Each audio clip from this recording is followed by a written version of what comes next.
Cyberbullying, Suicide, and the Cycle of Abuse. This is from the Arndt, Field, and Swart text that I didn't have you buy, mainly because I've only taken a couple chapters out of there. So let's go ahead and get started.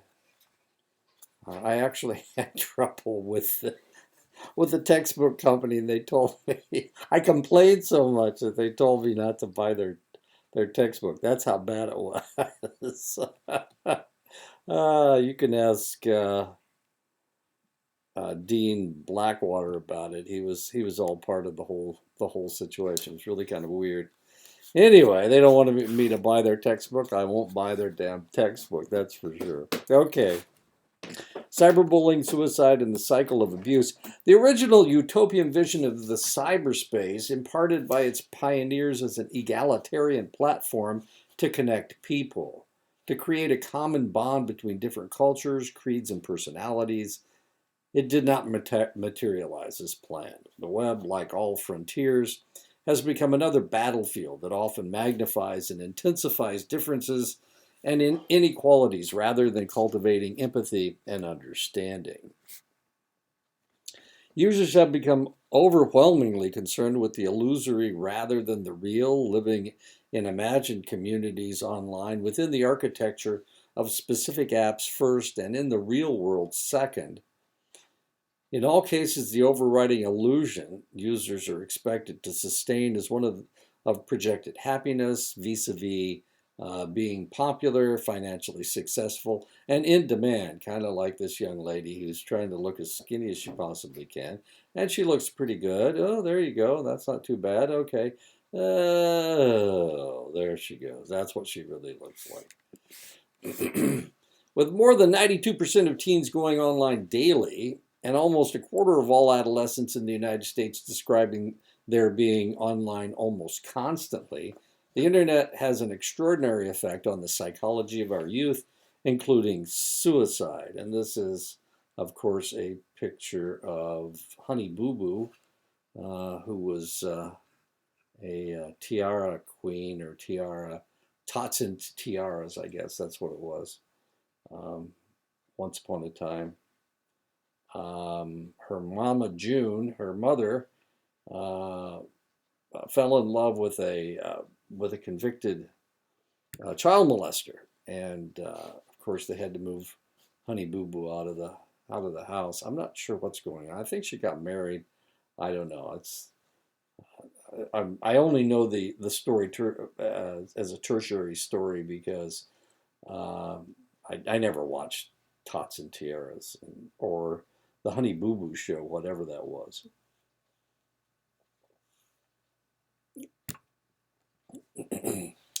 Any investigation into the negative effects of the internet and social media on individual and societal health and functioning is likely to cite depression as a recurring symptom among users. These symptoms are observable both online and through measurable behaviors offline, including acts of suicide, attempted suicide, and self-mutilation. Addiction, cyberbullying, exposure to violent and sexual content, coercion and influence to engage in harmful and maladaptive behaviors, and different mechanisms of polarized opinion forming have all been linked to depression among susceptible individuals. According to the CDC, more than 8% of 2,200,000 teens between 12 and 17 in the United States reported more than 14 mentally unhappy days in the past month. That's almost half, not quite, I guess. Yeah, just under half. Suicide is the third leading cause of death of 15 to 24-year-olds in the United States. With nearly 8% of high school students attempting suicide at least once a year, almost twice as many have thought about it. So that's 16%. That's 16% would be 1 out of every 7. Something like that. 1 out of every 5? No, that'd be 20%. Anyway, for young people predisposed to depression, hopelessness, low self-esteem, and sensitivity to judgment and criticism and insecurities, The internet tends to magnify these qualities rather than relieve or mitigate them. Such a vulnerable person may seek escape or approval online and engage in risky online behaviors to try and accomplish such an objective. They are more likely to have heightened sensitivity level to perceived criticisms and rejection. They may lack the resilience and functional coping to deal with negative incidents effectively. And part of the problem seems to be that when individuals are online and the community that they're dealing with is so important to them, they become vulnerable to that community. And in some cases, the community will turn on them if they say something controversial or they disclose something that the rest of the group doesn't agree with. Talking about feeling hopeless or aimless, talking about or displaying themes of suicide and dying, changes in behavior that may be apparent online, such as changing friends or engaging in reckless behavior or commentary, mentioning medical or health issues. These are elevated risks. These are things that you should be looking for. More elevated risks, evincing some sign of a personal loss or struggle with a romantic relationship. I can tell you that when I was working in Montana, the number of suicides, we didn't have that many suicides, but the suicides we did have, they all had something to do with losing a romantic partner. And most of them were teenagers or young adults, and for some reason it was lovers leap, hangings, gunshot wounds. It was just so strange that relationships that change so frequently would be so important to people that they would kill themselves over it. Expressing uncertainty or apathy about the future, evincing a struggle with sexuality, sexual identity, showing signs of out of character aggressiveness or agitation. More elevated risk of suicide, displaying recurring or obsessive interest in extreme or socially unacceptable views or practices. Engaging in acts of cyberbullying, for example, posting threats, flaming, demeaning comments, evincing radical changes in the frequency of internet use. The link between social media and suicidal behavior, the associations between internet use and suicide are complex and mostly indirect in nature and thus seldom empirically validated. Determining any linear cause and effect or causal relationship between specific computer-mediated behaviors and self-harm is simply not scientifically possible. However, all of the social media's CEOs were brought into Congress to answer some questions that the congressman had about TikTok and Facebook, and it was really kind of interesting watching the CEOs being grilled about some of the algorithms that they used. Recent research highlighted the issue that the internet can encourage suicidal behavior or hinder suicide prevention.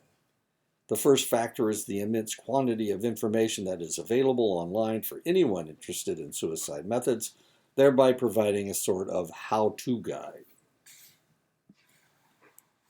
Another worry aspect is the relation between cyberbullying, victimization, and suicidal behaviors through psychological stress processes. Victims of cyberbullying are almost 2 times more likely to attempt suicide than those not involved.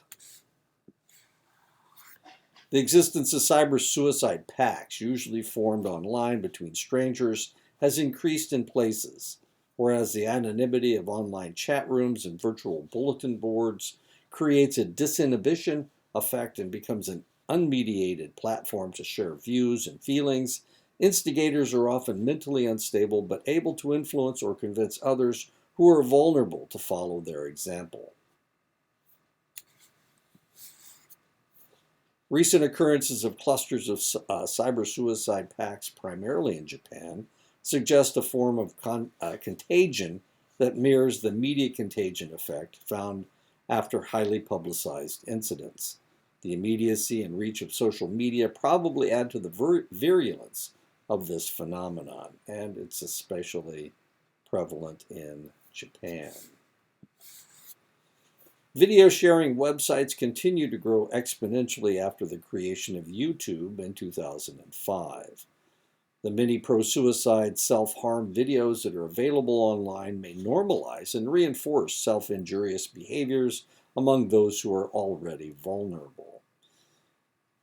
These, often with explicit content, also cause emotional blunting and disinhibition of viewers, almost similar to the consumption of graphic violent material, which contributes to lower objectivity and hesitation.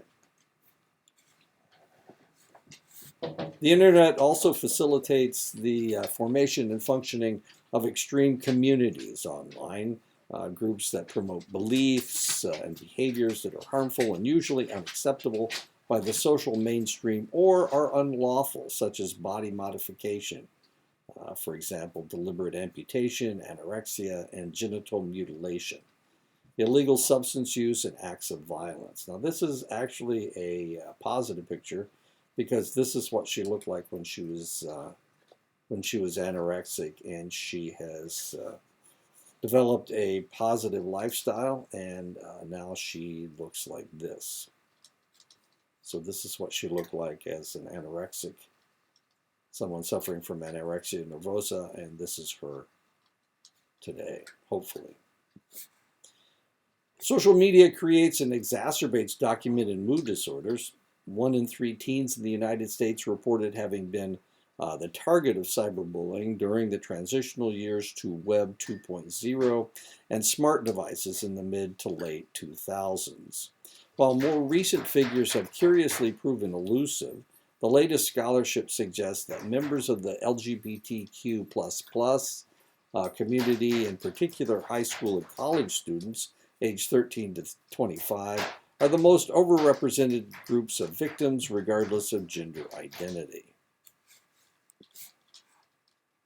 Social interactions such as communicating, sharing, and belonging are an integral part of mental health and well-being. When any factor, most commonly fear and shame, interferes with the desire and willingness to engage socially, a person is at risk of alienation, which is associated with a sense of low belongingness. The resulting feeling of hopelessness and worthlessness are the two psychological states most linked to self-harm and a desire for death. A comparatively recent 2010 study conducted with 463 public middle and high school students in Central Texas found that 84.9% of students were not involved in bullying, while 2.3% fell into the victim group, 2% into the bully group, and the remaining 10.9% were in the victim-bully group. The results suggested that most individuals involved in bullying behaviors are both victims and perpetrators of cyberbullying and other delinquent online behaviors. And this isn't the only study that has shown that. And we're going to talk about that later in the chapter. But the victim bully group is much, much larger than the victim group or the bully group. So victims become bullies. They learn to bully somebody else. There's a high correspondence between cyber and traditional perpetration, and between cyber and traditional victimization.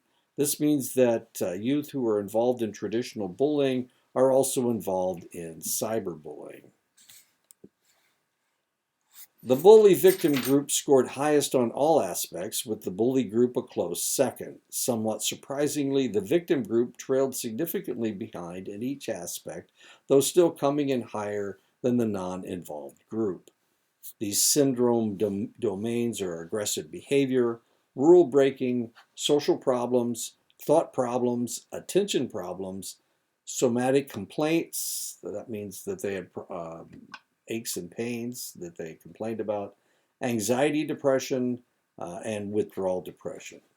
Similarly, the bully victim group was most likely to externalize and internalize their distress, with the bully group showing a higher tendency to internalize and be less likely to externalize than the victim-only group.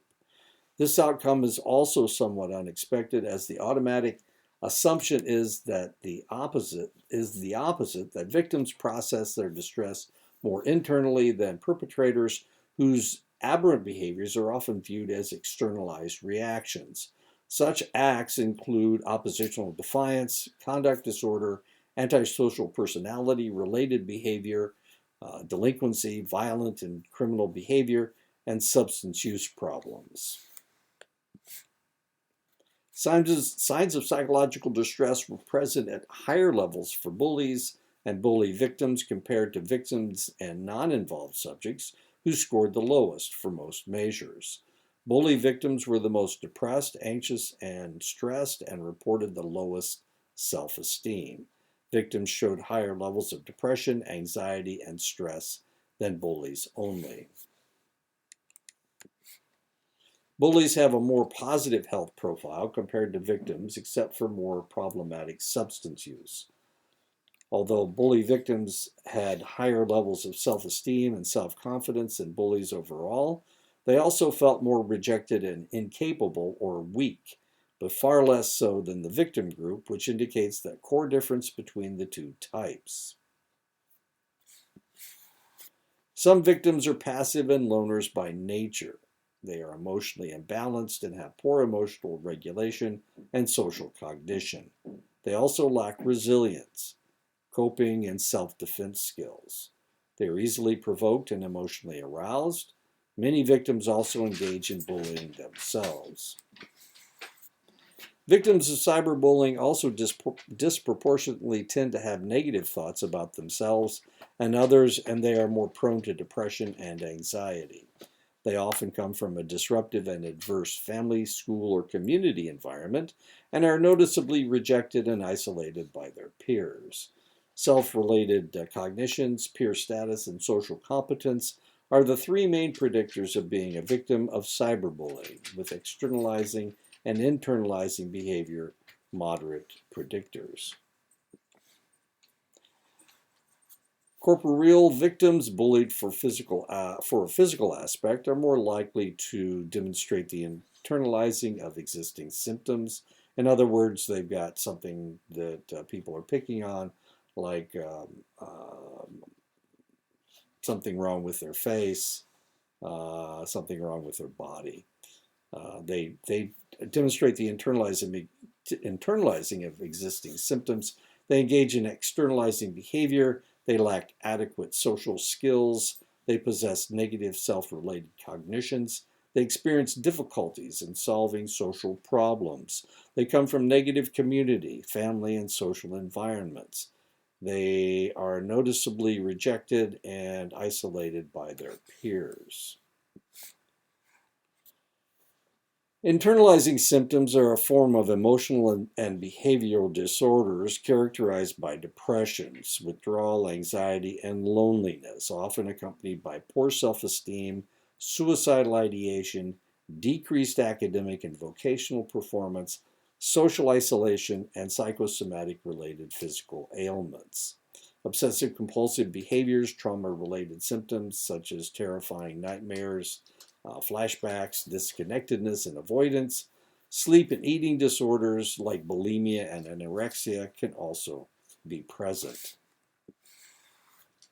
Externalizing symptoms commonly found among cyberbullying victims are verbal and physical aggression, substance use, smoking, suicide attempts, and self-injurious acts, including eating disorders, hyperactivity, and other conduct problems, which could include property damage, like painting somebody's car.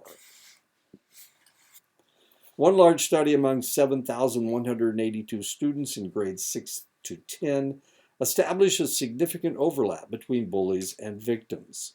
Among the participants, 86.4% reported not having been involved in cyberbullying, 3.8% could be considered bullies, and 5.3% victims, with the remaining 4.5% being victimized and perpetrating bullies, so-called bully victims. Social integration and status or popularity among peers are less of a determining factor, although online victims tend to feel less popular than others. Online victims are also more likely to engage in the same behaviors themselves, to bully others on the internet, thereby belonging to the bully victim group. Cyber victims tend to visit risky locations online, which could make victimization more likely. Extremist, pornographic, football hooligan, and activist sites and chat rooms. Age plays a role in how typical bully victims act out their aggressions or internalize their feelings. Older victims suffer more from depression and anxiety than the younger victims, who tend to act out as they are more likely to have undeveloped emotion regulation and impulse control skills.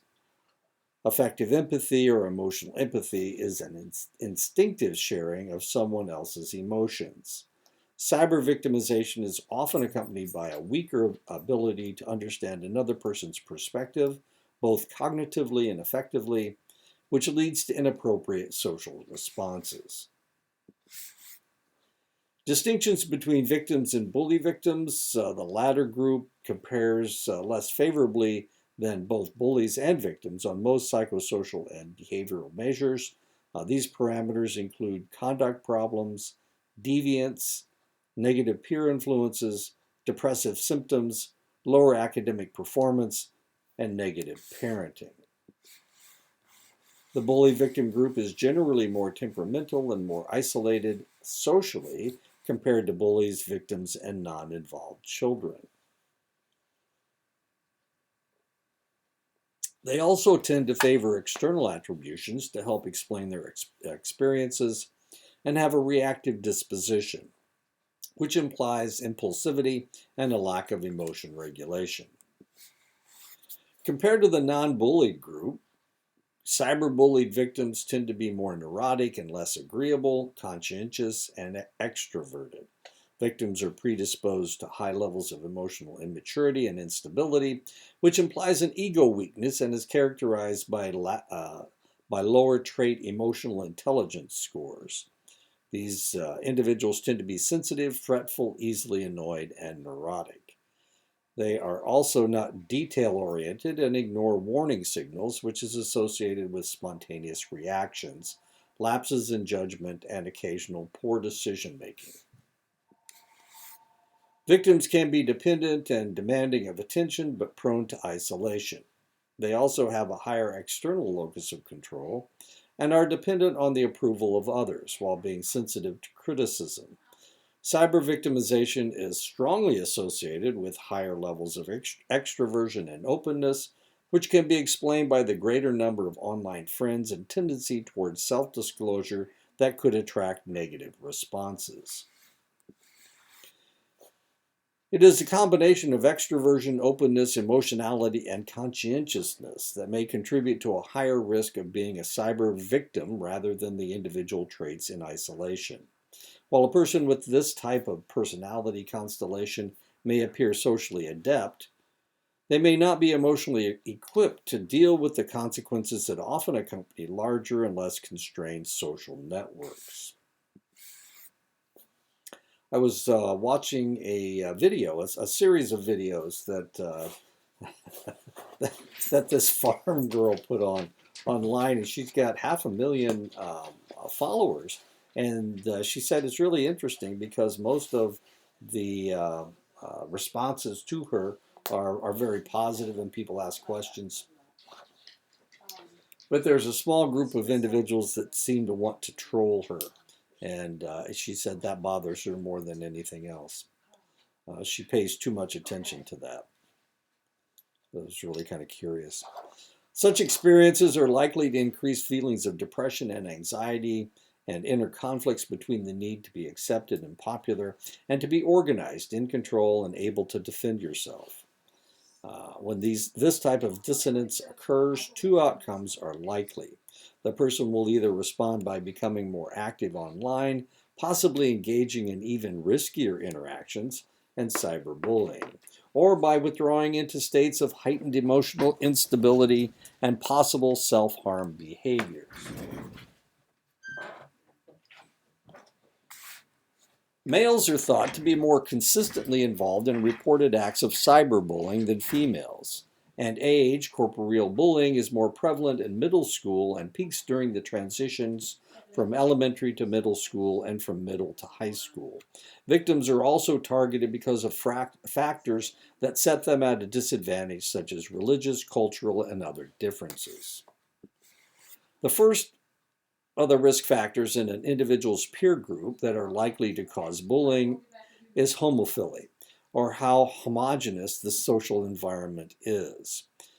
Higher within group similarities are associated with elevated levels of low-level aggression, such as teasing, social exclusion, and rumor spreading. In a similar manner, delinquent peer norms encourage involvement in bullying, as well as substance use, more so with bully victims than with victims. Other environmental risk factors that increase the probability of bullying among youth are as follows. A school climate that is punitive and not supportive helps proliferate bullying behaviors. When bullying behaviors are ignored by adult staff and management, its prevalence is higher. Classrooms and work groups with weak negative relationships where a lack of self-control is tolerated and there is deficient work and learning ethics and poor problem solving encourage bullying to continue.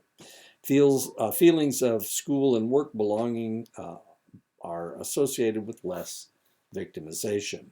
In communities where intolerance, crime, violence, family discord, and abuse is present at higher levels, bullying is more likely to continue unchecked.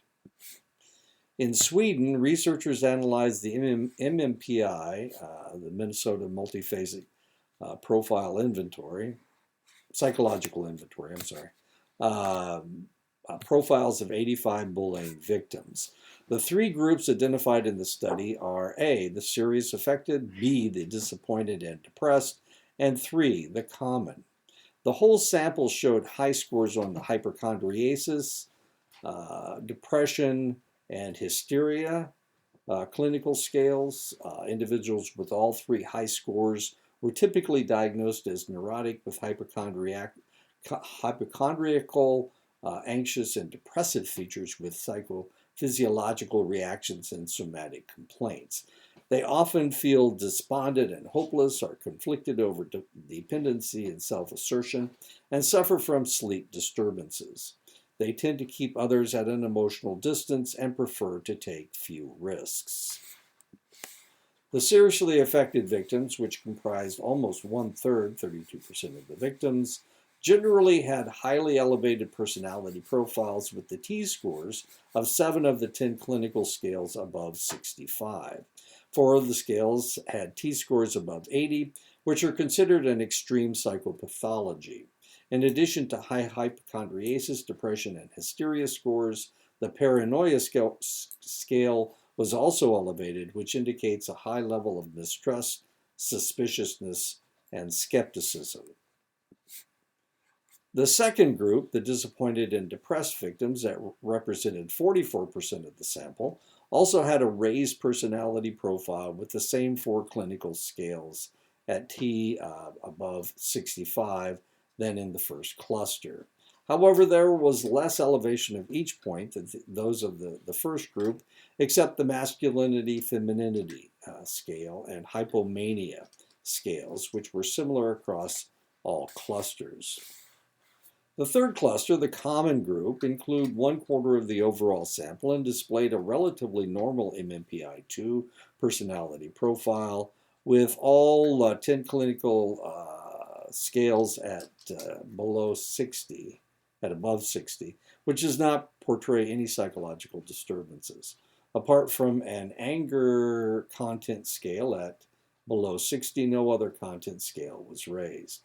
These results pertain to victims who were bullied at work, and that 77% of the sample were women. And these are all people from Sweden, actually. That's where, okay, those are all Swedish people. Bullying perpetrators are prone to 3 specific transactional analysis games. Now I've got you, you son of a bitch. Cops and robbers hide and seek. See what you made me do. Bullies tend to operate from a free child and, somewhat less prevalent, from a critical parent state. Common objectives are to persecute the victim for an assumed wrongdoing or to gain ego strokes by satisfying the child's need for excitement. Byrne identified a stroke as the fundamental unit of social action, or in other words, a physical, verbal, or nonverbal act of recognition. And this happened to my grandson a couple days ago. They were playing a game and he beat this kid, and the kid came over and slapped him in the face. And my grandson slapped him back. Luckily, nobody saw it except the other kids, but it was it was just a strange social interaction. Kick me, interaction from an adapted child to a parent ego state, with the victim confirming his or her existential position of, I'm not okay, but you're okay. Here, the victim likely experiences and projects familiar feelings of shame and self-pity, which can attract a wide cross-section of predatory and bullying types. And that's the kick me idea. So if you've ever seen Back to the Future, you know that Marty McFly's dad had a kick me sign on his back and people were kicking him. Wooden leg, acting sensitive and dependent, lacking the necessary resources to resolve issues, invariably assuming a victim role. Victims do not believe that they are able to change the situation. As a result, they are prone to apathy or anxiety and accept being bullied as their fate. This then becomes a justification for their lack of competence or motivation to take responsibility and action. As before, their payoff seems to be confirmation of their existential life position. You're okay, I'm not okay. I've got a wooden leg. Poor me, this type of victim feels and acts helpless and is prone to excessive worry and other symptoms of depression, including sleep disturbances and psychosomatic complaints. Victims hold the same existential position of you're okay, I'm not okay, but they are less needy and dependent and more likely to withdraw or isolate themselves with a defeatist woe is me worldview. If it weren't for you, this role is typical of bully victims who are insecure or passive and instinctively choose a dominant partner to control and restrict their activities. They don't like to take risks and instead use their dysfunctional relationship to blame the partner for issues that they could certainly control or change, should they be willing to face their fears and shortcomings. Stupid. The bullying victim functions from a depressive position, perpetuating feelings of inferiority and helplessness. He or she has a poor self-image and compares him or herself negatively to others. The subconscious drive is for the victim to take the perpetrator, call him or her stupid, or act accordingly. Thereby, the victim relieves the pressure by feeling that everyone is satisfied with him or her as long as he or she is stupid, which relates to sustaining low expectations. Why don't you? Yes, but the oldest subject of game analysis and the transactional game most commonly played, why don't you? Yes, but aims to reassure and gratify the child. Here, the bullying victim needs reassurance, but avoids surrender or disengagement by continuing to draw the perpetrator in. In a sense, by allowing themselves to remain the victim, they get the recognition that they desire. Well, the transactional games mentioned imply that the victims are complicit in the exchanges and maintenance. One must remember that it applies to victims who are either unable or unwilling to escape the victim role and disengage from the dysfunctional interaction. there being a power imbalance between the perpetrator and victim. Even online, the transactions between participants define their roles as perpetrators, victims, or bully victims, and define their likelihood to sustain that position repeatedly and over time. Victims operate from a position of weakness, often created by a depressive or neurotic disposition, characterized by low self-esteem and either withdrawal, isolation, or sacrifice as a preferred coping mechanism. The same basic process applies to cyberspace. After the bully and the victim engage, the latter is compelled by their needs and fears to maintain their engagement, thereby confirming their life script, whether it is their perceived lack of self-worth or the deservedly low expectations of others. Basically, if they are not resilient and capable of accepting responsibility, to act and believe that positive change is possible, they become hooked by the bully with a paralysis that prevents defensive actions. Victims are prone to be bullied, both offline and online, because of their negative views about themselves, their position in the world, and lack of hope for the future. Their instinctive coping mechanisms therefore determine how they are most likely to respond and what the probable outcomes are. An internalizing style is associated with a learned helplessness steeped in depression and anxiety, which leads to withdrawal, isolation, and self-injurious behaviors as typical responses. Externalizing behaviors are characterized by a passive reactive style, where the victim turns to becoming a perpetrator themselves. He or she acts aggressively as a means of defense, but also from a position of problematic self-related cognitions, high susceptibility, and deficient social competence. The typical bully victim can also end in physical violence toward others or themselves. The use of online chat rooms and virtual bulletin boards and forums can provide an unmediated avenue to share one's feelings with other like-minded individuals, which can be easier than talking about such thoughts and feelings in person.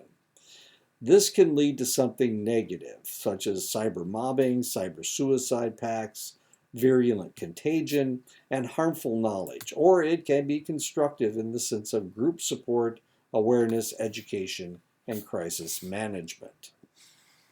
Because of this convoluted and confounding nature, cyberbullying is not an easy endeavor, as the anonymity and lack of oversight associated with social interactions online complicate many strategies. Preventive and intervention efforts have to be addressed by individual, community, institutional, and policy level multi-systematic approaches aimed at potential perpetrators and victims. Social skills training and cognitive therapy can assist at risk and affected individuals and their families to manage the psychological effects of cyberbullying and change stereotyped perceptions, while education in online etiquette and safe practices can improve confidence and provide alternative solutions to desist or respond to harmful online behaviors. Parental training can also help develop more positive parent-child relationships earlier. And that's, of course, one of the ways to combat this is to be aware what your child is doing. The problem with cyberbullying is best tackled from multiple angles. Teaching youth ways of technically protecting themselves from harassment online. This is primarily achieved by blocking messages and identities, keeping information private, being selective of contacts, and reporting abuse to website administrators.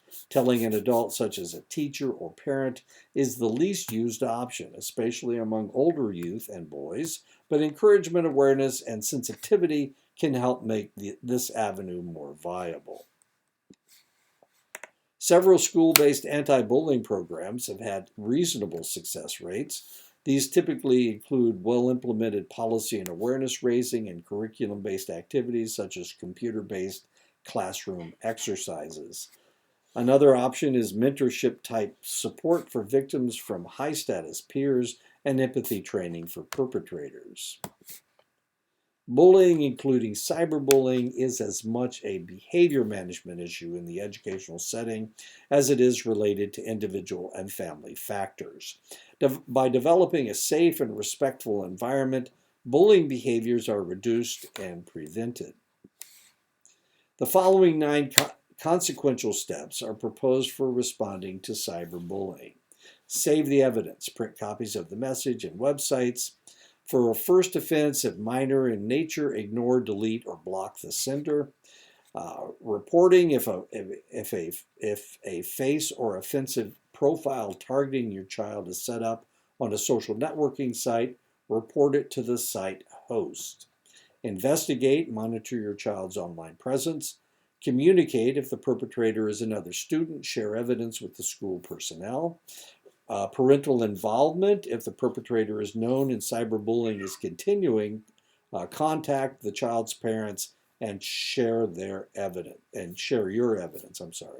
Legal advice, if the parent of the perpetrator is unresponsive and the behavior continues, contact an attorney or seek legal advice. Law enforcement, report the cyberbullying to the police. Even if no further action is taken, a record of the incident will enable future follow-up or legal disciplinary action. Mental health support, if your child expresses emotional distress or thoughts of self-harm, seek help from a school counselor or other mental health professional immediately. The fact that cyberbullying happens to at least 1 in 4 adolescents and the vast majority of victims and bystanders do not report the incidents to adults necessitates an increased focus on prevention and awareness efforts. And that is the end of that. So next week we'll talk about something else equally fascinating.